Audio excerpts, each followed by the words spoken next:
दोस्तों, आज हम बात करेंगे प्राचीन भारत और प्राचीन इंग्लैंड की। ये दोनों सभ्यताएं अपने अपने समय में बहुत उन्नत थीं और इनकी अपनी अपनी विशेषताएं थीं। आइए हम इन दोनों सभ्यताओं की गहराई में जाकर समझते हैं कि कौन ज्यादा सभ्य था। सोचते हैं कौन था ज्यादा सभ्य, भारत या ब्रिटेन? ये सवाल जितना सरल लगता है उतना ही जटिल भी है। दोनों सभ्यताओं ने अपने अपने क्षेत्रों में अद्वितीय योगदान रहा है। चलिए शुरू करते हैं इंडिया से। भारत की प्राचीन सभ्यता का इतिहास बहुत पुराना और समृद्ध है।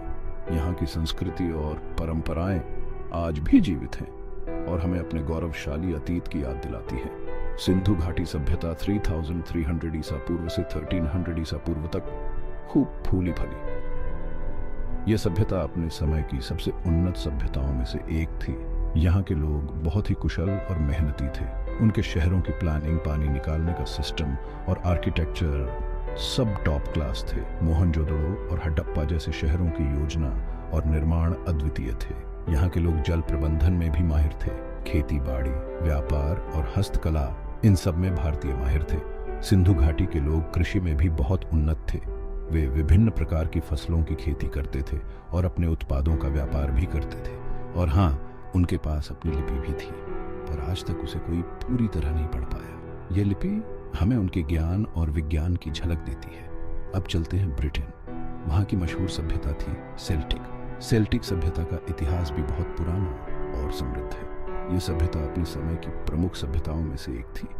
1200 ईसा पूर्व से 500 ईस्वी तक ये लोग बहादुर योद्धा और कलाकार थे। सेल्टिक योद्धाओं की बहादुरी और कला की कुशलता आज भी प्रसिद्ध है। धातु से काम करने में तो इनका कोई जवाब नहीं था। खूबसूरत आभूषण और औजार बनाते थे। सेल्टिक लोग धातु के काम में बहुत ही कुशल थे और उनकी बनाई गई वस्तुएं आज भी अद्वितीय मानी जाती हैं। पूजा के स्थान और बड़े बड़े पत्थरों के मॉन्यूमेंट्स भी सेल्टिक्स की पहचान थे। स्टोनहेंज जैसे विशाल पत्थर के स्मारक आज भी उनकी उन्नत वास्तुकला का प्रमाण हैं। दोनों सभ्यताओं को देखें तो दोनों ही भिन्न थीं। दोनों ने अपने अपने क्षेत्रों में अद्वितीय योगदान दिया है और उनकी विशेषताएं आज भी हमें प्रेरित करती हैं। भारतीयों ने शहर बसाने और व्यापार में कमाल किया। उनके व्यापारिक मार्ग बहुत ही विस्तृत थे और वे दूर दूर तक व्यापार करते थे। अंग्रेजों ने कला और युद्ध में अपना नाम बनाया। उनकी कला और युद्ध कौशल आज भी प्रसिद्ध है और उनकी बनाई गई वस्तुएं अद्वितीय मानी जाती हैं। हर सभ्यता के सामने चुनौतियां भी थीं और उपलब्धियां भी। दोनों सभ्यताओं ने अपने अपने समय में अनेक चुनौतियों का सामना किया और उन्हें पार भी किया। तो कौन ज्यादा सभ्य था, ये बताना मुश्किल है।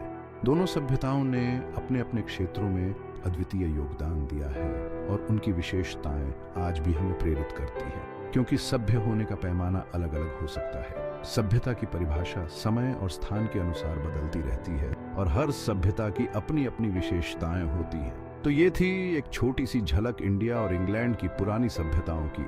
उम्मीद है आपको इस यात्रा में मजा आया होगा और आपने कुछ नया सीखा होगा। उम्मीद है आपको अच्छा लगा होगा।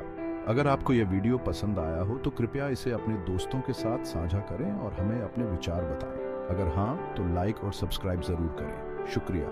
आपके समर्थन से ही हम और भी रोचक वीडियो बना सकते हैं।